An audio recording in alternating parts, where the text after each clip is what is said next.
Russia this morning. Chinese President Xi Jinping and Russian President Vladimir Putin holding more talks in Moscow today after meeting for at least 4 hours yesterday.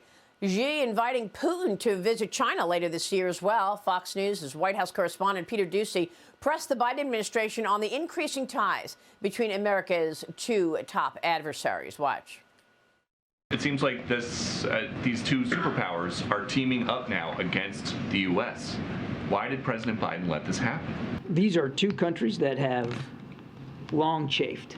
This is not something that these two countries just cooked up since President Biden got elected. Do you think that Putin and Xi fear President Biden? You'd have to ask them whether they fear or they not. It is not about fear. It's about President Biden advancing our foreign policy goals around the world. Joining me right now is Fox News senior strategic analyst. He is chairman of the Institute for the Study of War. General Jack Keane is with us this morning. General, great to see you. Thanks very much for being here. Assess this threat now that Xi Jinping and Vladimir Putin are obviously in partnership. Yeah, very much so. Putin's been in power for 23 years. Xi is starting his 11th year.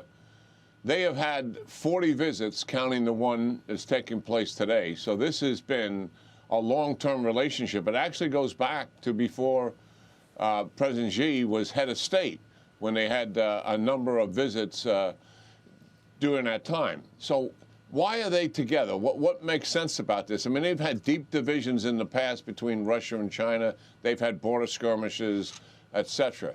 The reason why they're together, the reason why they have a strategic partnership, because they both arrived at the same place independent of each other.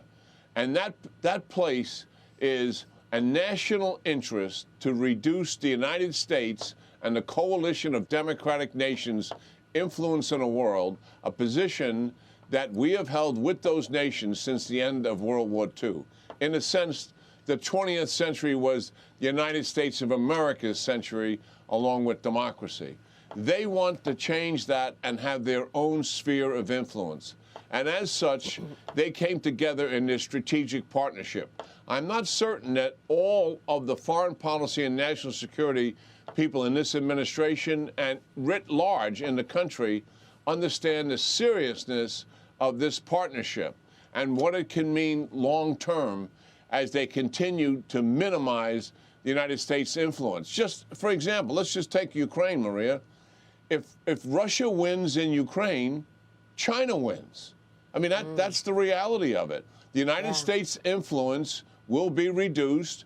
Democratic nations' influence, South Korea, Japan, and Australia, who are backing Ukraine and supporting it, their influence in the region will be reduced, and China's will increase. China's aggression would naturally increase as a result of a win here. All that said, there are real problems here, because Putin's got a huge issue. His offense is failing right now as we speak, and he doesn't have all the munitions he needs, all the weapons he needs. Xi has got to know coming into this meeting, Maria, am I back in a losing hand here? Or can I really make a difference and help Putin to win? That's the calculus he's going through. Yeah, it's great analysis. But, you know, General, I guess you have to ask yourself, what can the United States do about this at this point? And one issue that I keep coming back to is all of this leeway that we give Communist China.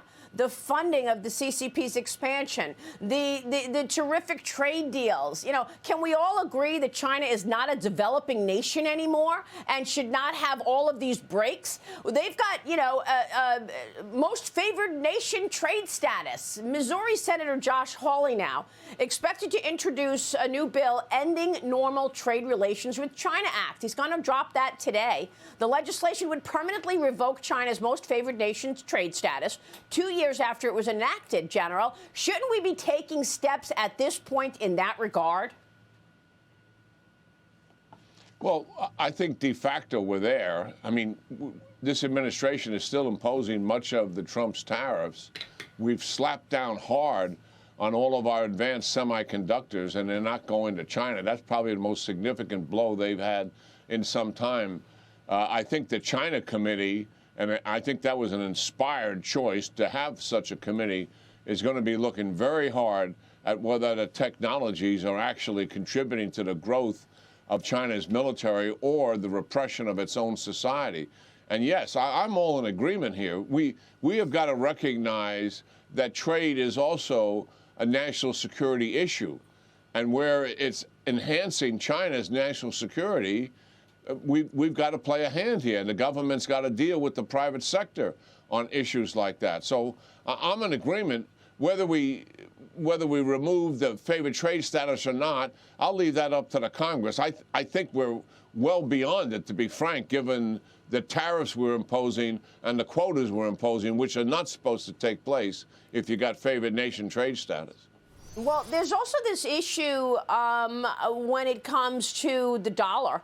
You know, Saudi Arabia's King Salman reportedly inviting Iranian President Raisi for an official state visit after the two countries agreed to restore those relations in a peace deal brokered by China.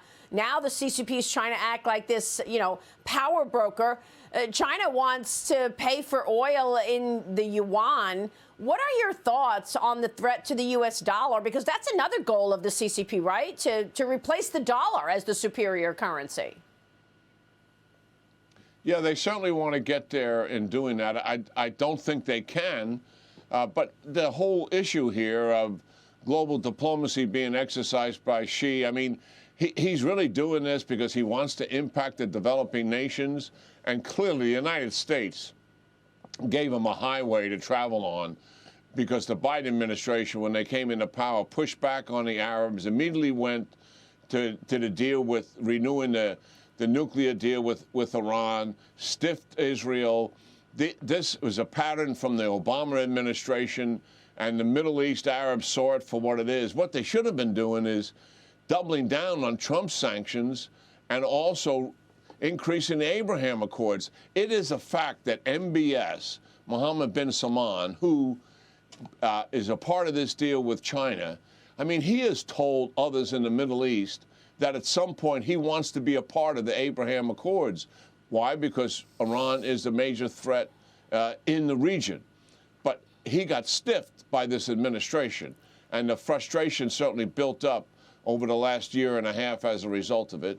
And the Chinese have literally taken advantage of it. I do believe, Maria, based on my own association with the Middle East, that at some point Saudi Arabia would much rather have security guarantees from the United States, would much rather have an open arms deal with the United States, and also have the United States assisted with civil nuclear power, as opposed to having China in the middle of what they're doing. That, I think, is a step in that direction to get the United States' attention, in my view, and he's looking beyond this administration, I suspect.